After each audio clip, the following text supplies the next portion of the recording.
What's up, guys? Well, we're not doing an episode of what's broken or what do we have to fix today or anything like that. You know, this is one of those videos that um, it might be a little long-winded for some of you. You know, this is kind of like a Powell Cams, Daniel Powell style video, or even a Lewis Rossman. If you watch, Lewis Rossman and all of his right to repair, and even way back to old Rossman stuff where he's fixing iMacs and iPads and all that. But you know what? I'm hoping maybe the power of the internet will be in my favor today. We're up here. Hopefully the power stays on. We got some pretty severe storms going on right now. Power just came back on a couple hours ago after being out for the last couple days. And Christmas time's coming up. It's middle of December right now, and there's very few things in my life that keep me up at night or keep me frustrated with those certain things. And whether it's work related stuff, personal related stuff. And again, this is not a scripted video, so I might just start rambling at some point, but bear with me. Um, you know, and there's very few things, as a business owner, as someone who's made parts for, the last 20 years of his life, obviously I've got 15 machines here now, started out with one, 12 years ago. And, you know, uh, we've always tried to do right by customers.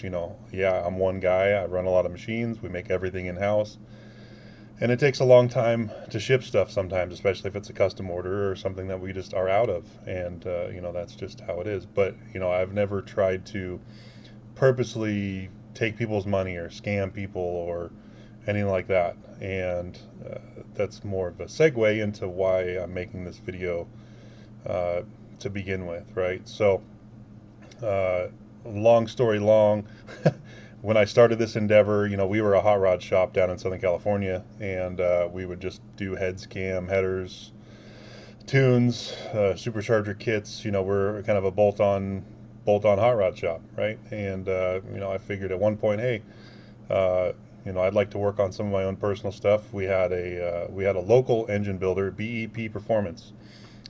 Basant Engineering Products or something is the long version of it or whatnot. Um, he built a couple motors for us for customers' cars, and everything went great. It's here's a block and some heads, and we want to build a whatever, and a couple months later, or a month later, we'd get it back and put it in the car, and off they went.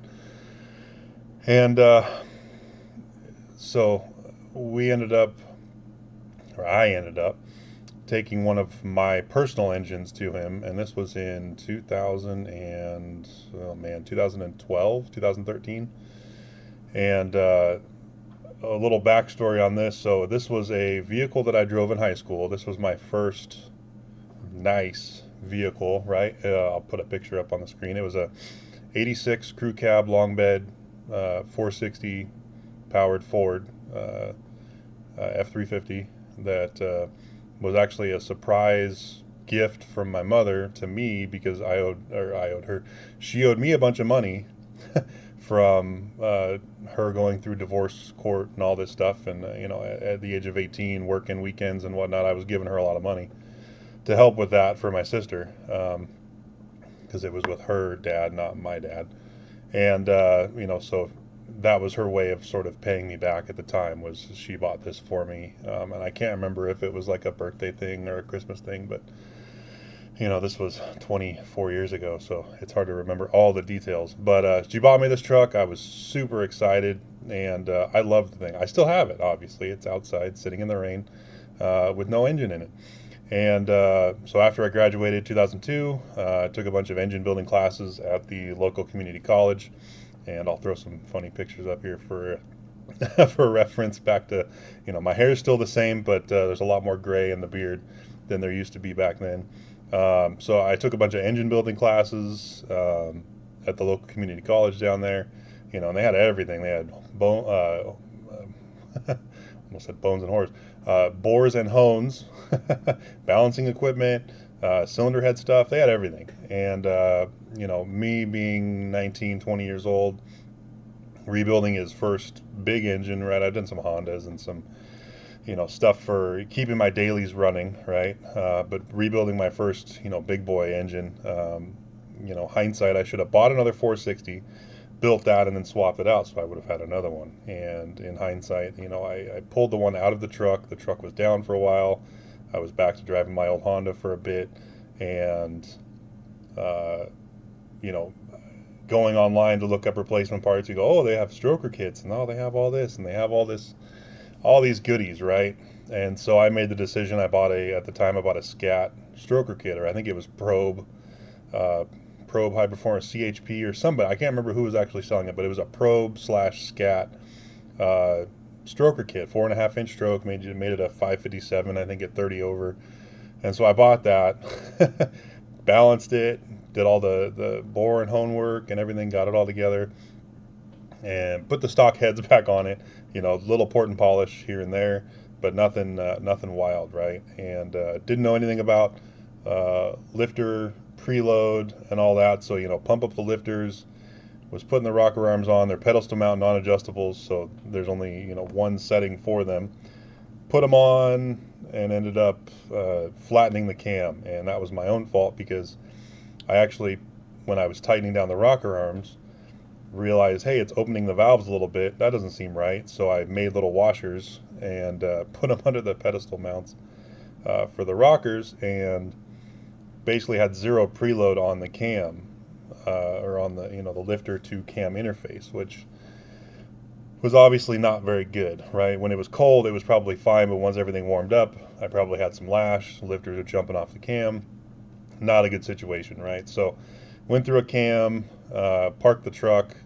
I actually, when I pulled the manifold off, I had a couple of the push rods just sitting in the valley, which was not a good sign.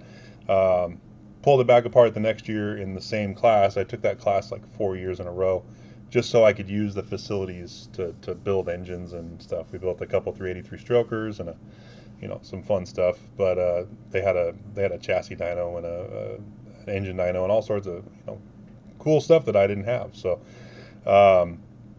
went back the next year, threw another cam, another set of lifters in it, new bearings, and all that, and drove it for a while. Drove it open headers for a while, trying to just put some miles on it, and it drove okay.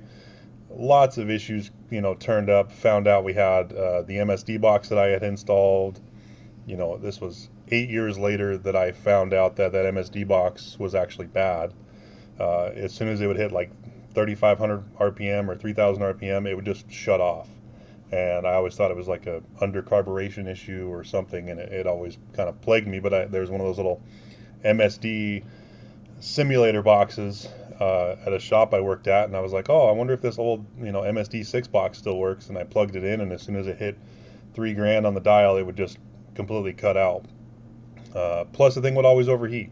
And again, that was my own stupidity, right? On the 460s, and I think a lot of the other Fords, there's a plate that goes between the water pump and the timing cover that actually like closes off the back of the water pump. And my stupidity at the time, not paying attention to how everything came apart and should go back together, I didn't put that on there. And so, I put a 5-core radiator in it, electric fans, and all this stuff, and I wasn't circulating the water. So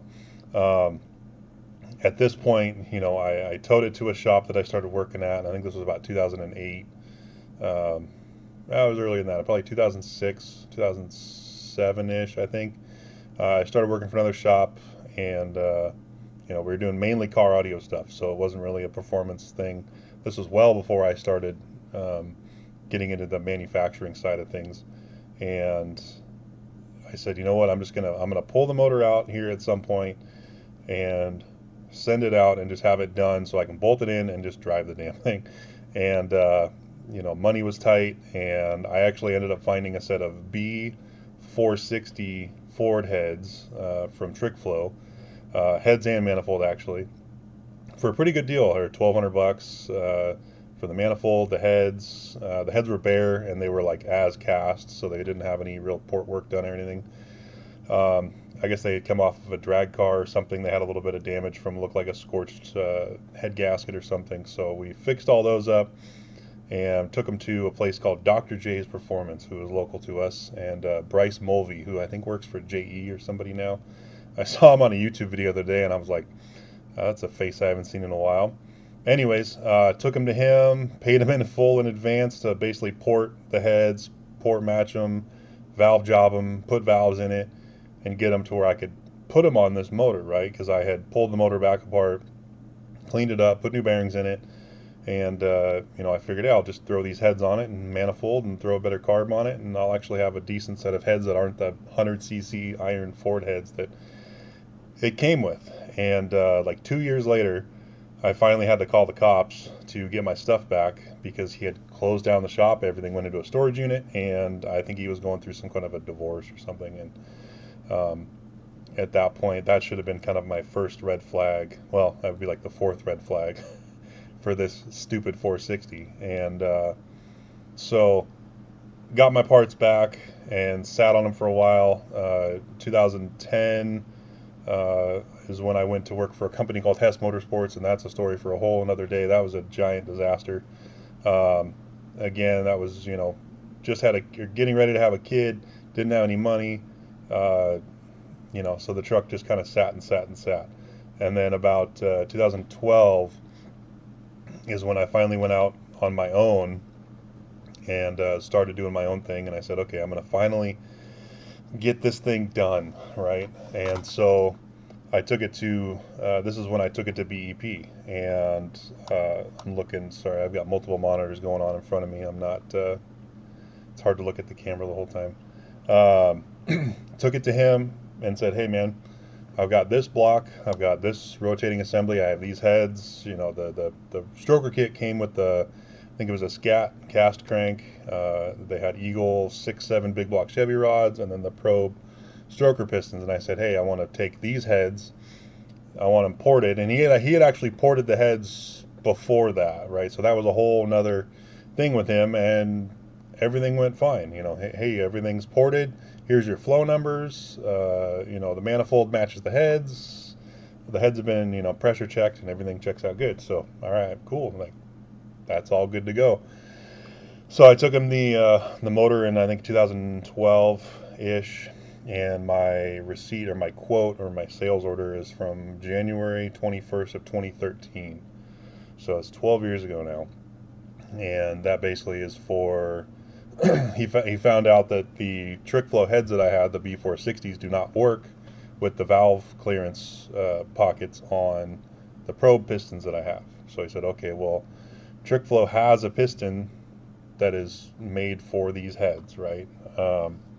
And I think, I can't remember what they're 4.4 bore, which I don't remember. I think 3.9 something was the factory bore on that 460. I'm not sure. Anyway, so he ordered up, or he was supposed to order up, trick flow pistons. I've got the invoice here, and maybe I'll throw it up on the screen. Some of these prices are amazing for what it is, but I mean, obviously from 12 years ago. That's push rods, the retrofit lifters. Yeah, even a set of the retrofit roller lifters was only $525. And camshaft, rebalance, obviously. I've had this thing balanced like 3 or 4 times. Originally, I balanced it one time at the school, and then I put a ZF5 trans behind it. So and my dumbass, when I was balancing it at the college, I actually welded weights onto the flex plate, which was a big dummy move. So when I went to a flywheel for the manual trans, obviously I had to take it back apart again and have it rebalanced. And so bore and hone with a torque plate, another balance, the lifters, the timing set, push rods, main bearings, rod bearings, cam bearings, valve springs, retainers, locks, seals, spring cups, head gaskets, rear main seal, blah, blah, blah, blah, blah, blah, like all this stuff, right? So my bill was about $4,200 for all of that, and that should have covered basically getting a long block together, not including dyno time and anything like that. So, and I paid him a deposit via PayPal pretty quickly. obviously those records are long gone now on when it actually got sent to him, but I wanted to get the thing done. So my balance was about $1,700, and I said, hey man, like when you get it done, let me know. I'll get you the rest, and we'll move on, and I can get my motor back, and great. And this was he's been, I think this is his third or fourth shop that he's been into. Um, the shop that we dropped it off at, uh, he's now, I think, in his second or third shop since that one, and he was at a shop prior to that when I first originally met him. He actually rented space from the Worsham racing team, which is actually family friends of ours, for a long time, and they moved to, I think, Tennessee for their race shop, so he had to move out of there, and now he's in another shop, and it's a mess. And I moved from California to Washington in 2016 or 2017, and so it's been 8 years since I've been up here. And one of the last trips that I took down to California, I said, hey man, like it's been X amount of years, like you keep blowing me off. It's always next week, next month, whatever. Can I just get my stuff back, and I'll take it somewhere else? And you know, I'm not even really worried about the money at this point, but I want my stuff. And he's, oh, well, I'm out of town for the next 4 days, and next time you come down, I'll, let me know, and we'll meet up, and I'll get you your stuff back. And I've been down there 3 different times, uh, with or without giving him advance notice, and it's always the same story. It's always, oh, well, I'm at my son's wedding, or oh, my so-and-so died, or my dog is sick, or my something. And, we even made a specific trip down there, me and Mary, my girlfriend. This was, I think, this was pre-COVID, right? So this was a while ago. Um, and I told him, hey, I will be down there for these 3 days. Can we meet up? And I can pick this stuff up finally. Oh, yeah, yeah, sure, I'll be around, I'll be around. And then I get down there, and he goes, oh, well, I'm at my son's wedding. And I'm like, come on, man. Like, you knew I was coming. The wedding has probably been planned for at least 6 months. What the hell? And so I've got, I don't know how many hundreds of phone call records from our phone company of calling him. And this isn't a case of like, I've forgot about it, right? Or I don't care about it. This is one of those things that is very sentimental to me. It's not something I can just go buy another one of, right? I've put a lot of sweat equity and a lot of money into this thing before I even dealt with him. And at this point, I've had law enforcement involved. I've had the Orange County Sheriff. He's in Orange County, California, so I've had the Orange County uh, detectives and sheriff's department involved, and they've gotten a hold of him and said, hey man, like you need to figure this out. And you know oh yeah, yeah, yeah, I'll take care of it, I'll take care of it. And crickets. And uh, I would, if it was just me, like if I was the only guy, I'd be like, okay, maybe I did something to piss him off. Or maybe it was something that was super rare and he sold it to pay his bills, or maybe it was stolen out of his shop. I don't know. But I have no idea. And, um, at this point, I got a lawyer involved, and I sent him demand letters, and we're working on right now getting an actual lawsuit filed against him. But because it's been so long, even though we've been in constant contact with him, or up until recently when he's ghosted us again, constant, you know, calling him, texting him, emailing him, saying, hey man, like, come on, like, just put it all on a pallet and send it to me. Like, I don't even care about the money anymore. Just send me what is mine and what you have bought, if you've actually even bought anything. Um, but filing a lawsuit, and they might just say, hey, it's been too long, sorry guy, you're like out of luck. um, but I would say if it was only me, then I'd say, okay, maybe I'm some kind of a weird outlier, right? um, and I'll throw some screenshots up here in a second of all the other complaints against this guy, from all these other people. And not only on his Google Maps or Google business page, but also on Yelp, on the Better Business Bureau, and I'm sure there's some other ones out there that I haven't even found. But Luckily, I was able to find through been verified and social media. I found basically everyone that has filed a complaint against him. I've talked to everybody. I've talked to the old owner of the business that he essentially took over. So there was another machine shop that had retired, and he took over that location when he moved, and they left a bunch of equipment and stuff there that he was supposed to pay for, and he never did. So he still owes the old retired owner of some of his equipment money from all of that. I found his landlord. I've found pretty much everybody that has been involved with him in the last 10 years that is unhappy.